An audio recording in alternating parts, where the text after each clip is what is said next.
On April 18, 1942, Lieutenant George Barr's B-25 bomber ran out of fuel over the Chinese coast.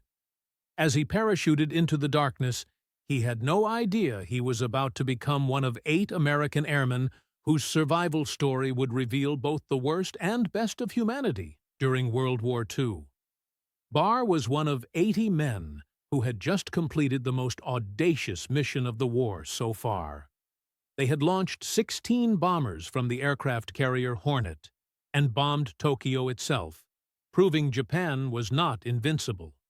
But now, scattered across China with no fuel to reach friendly airfields, the raiders were about to face an ordeal that would test the limits of human endurance. Within days of landing, Barr and his crew were betrayed to the Japanese by Chinese collaborators desperate for the reward money.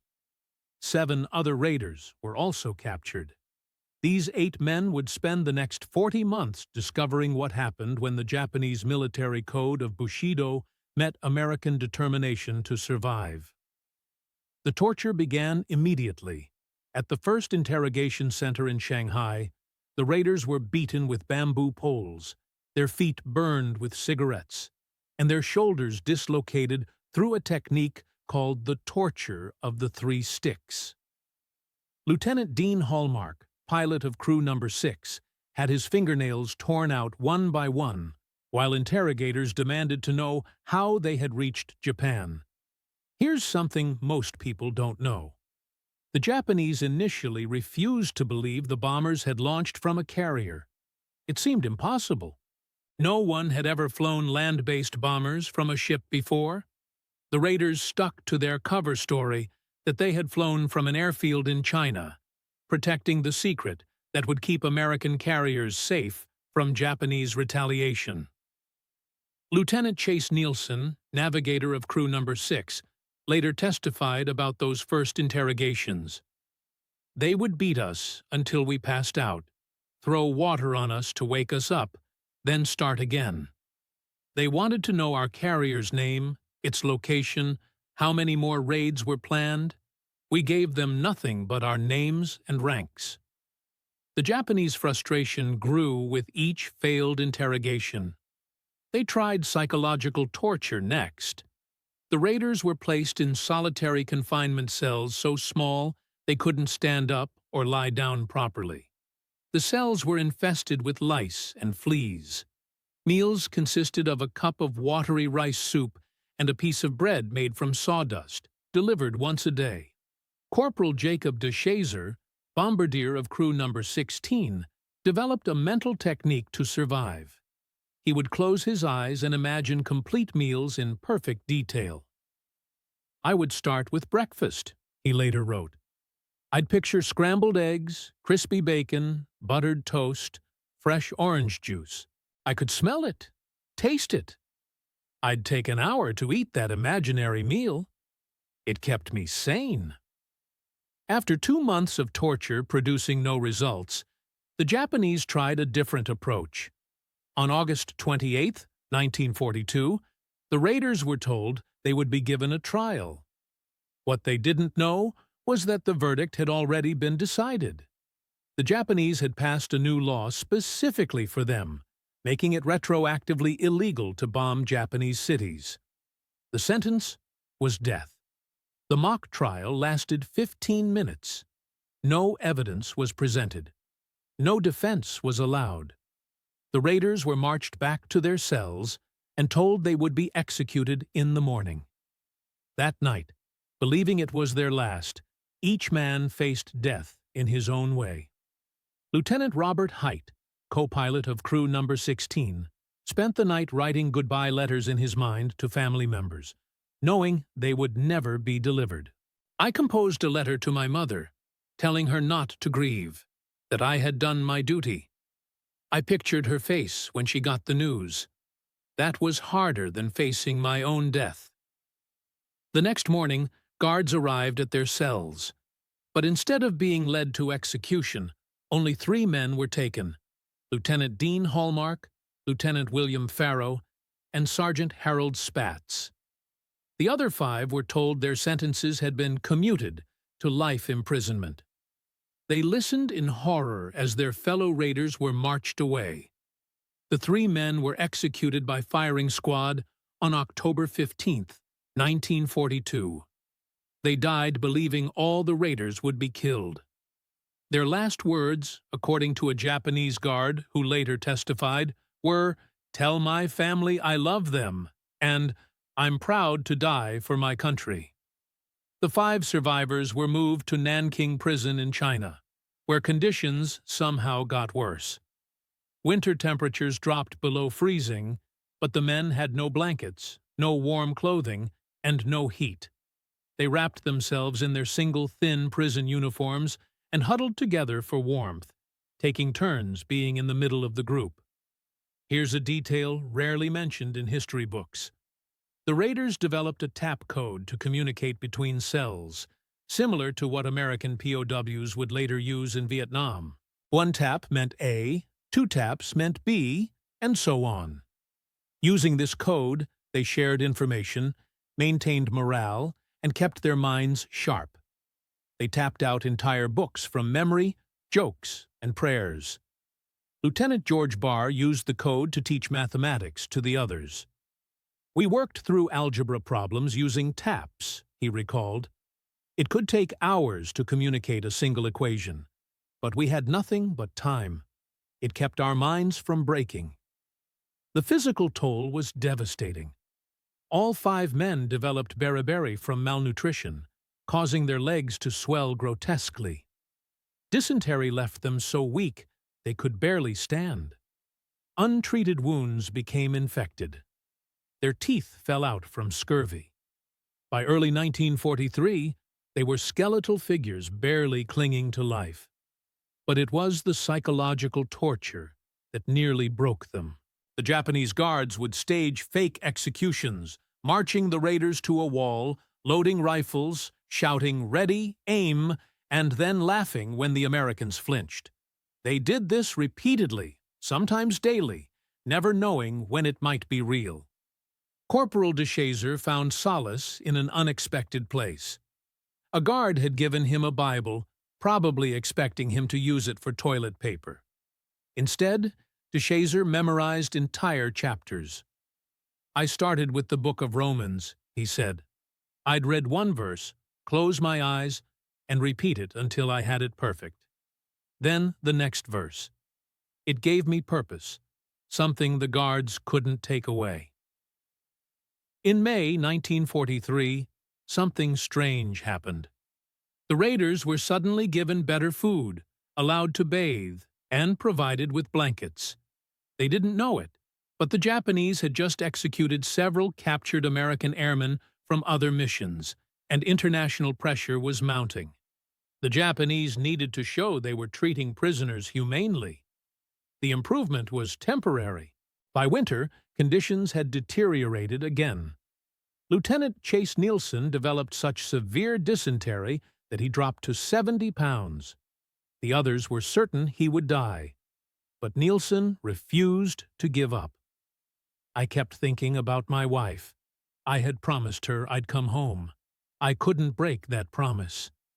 The raiders developed survival rituals that seemed insane but kept them alive. They would spend hours discussing elaborate meals they would eat when freed. They held pretend baseball games, with one man announcing while others acted out playing. They gave lectures on subjects they knew, from farming to engineering, anything to maintain their humanity. Lieutenant Robert Hite became the group's storyteller, recounting every movie he had ever seen in minute detail. "I'd take 3 hours to tell the story of one film," he remembered. "I'd describe every scene, every character, even the music. The others would ask questions, add details they remembered. We'd debate plot points like film critics. It kept us human." Here's something powerful that's rarely discussed. The raiders discovered that hatred was a luxury they couldn't afford. Hating their captors took energy they needed to survive. Instead, they focused on small acts of resistance.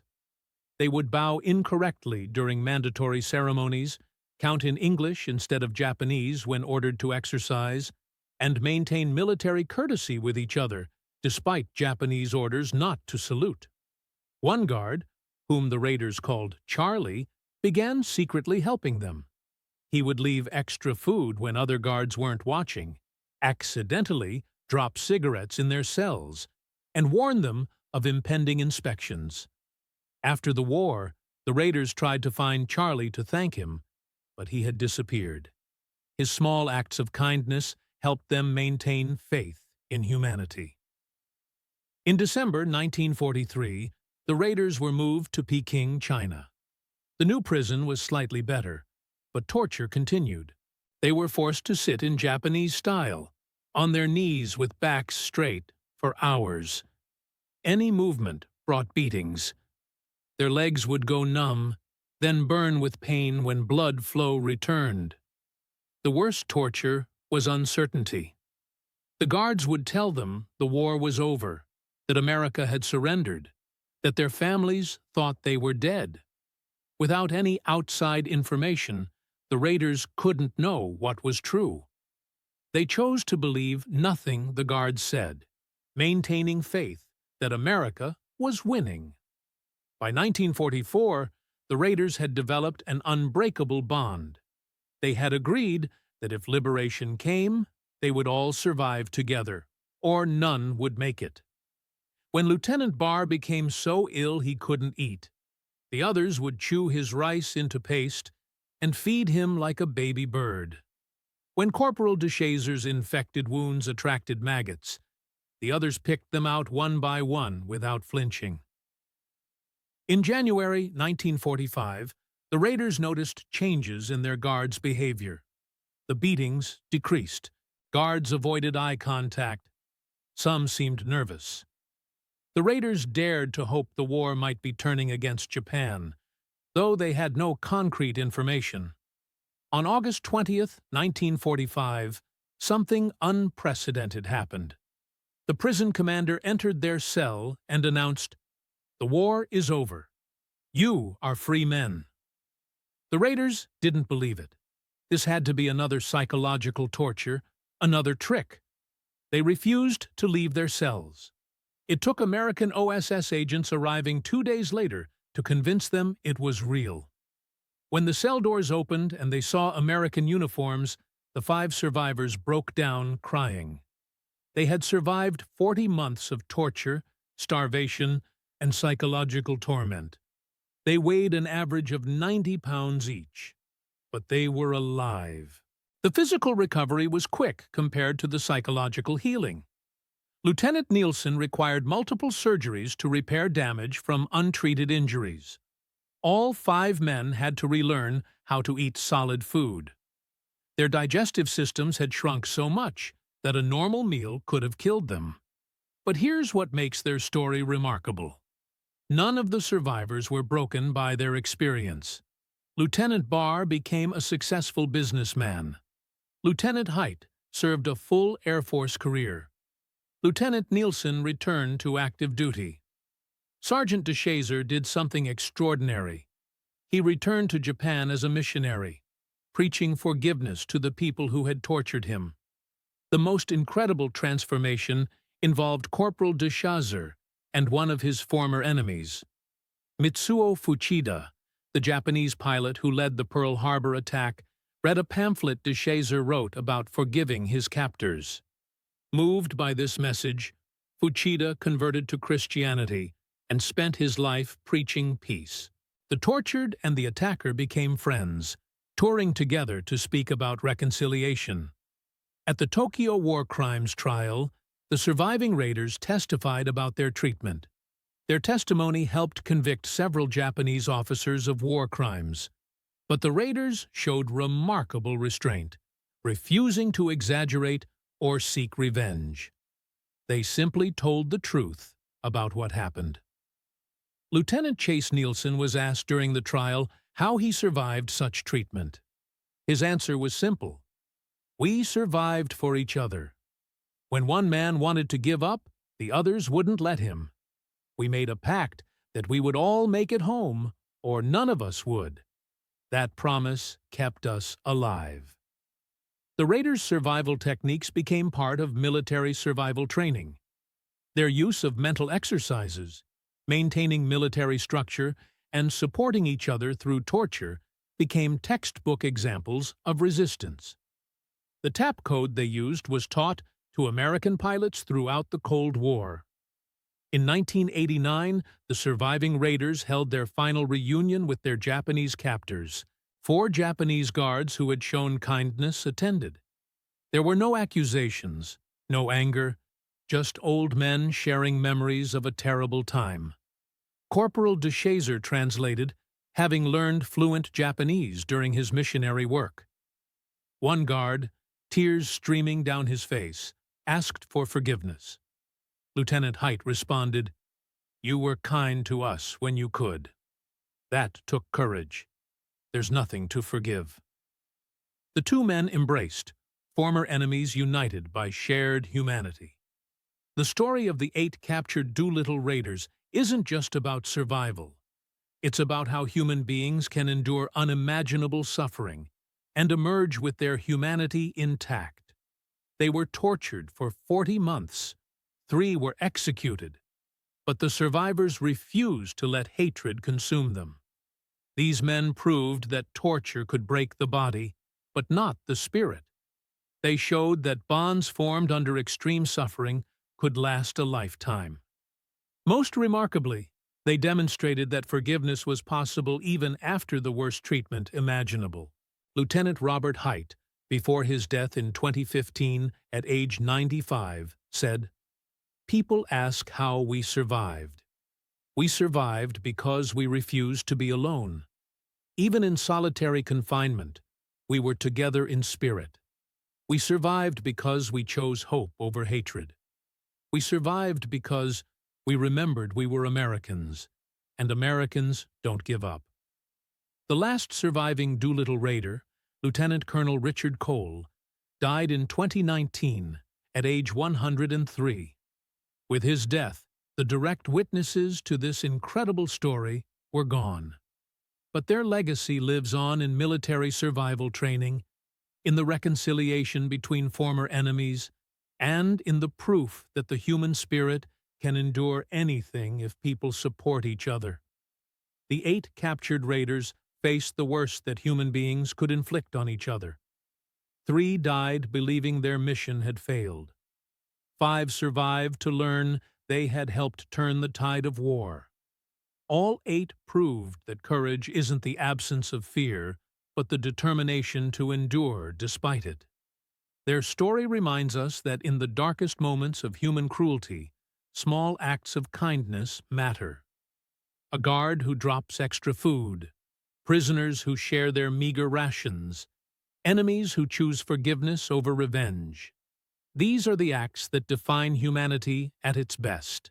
The Doolittle raiders who were captured didn't just survive Japanese torture. They transcended it, proving that the human spirit, when united in common cause, is ultimately unbreakable.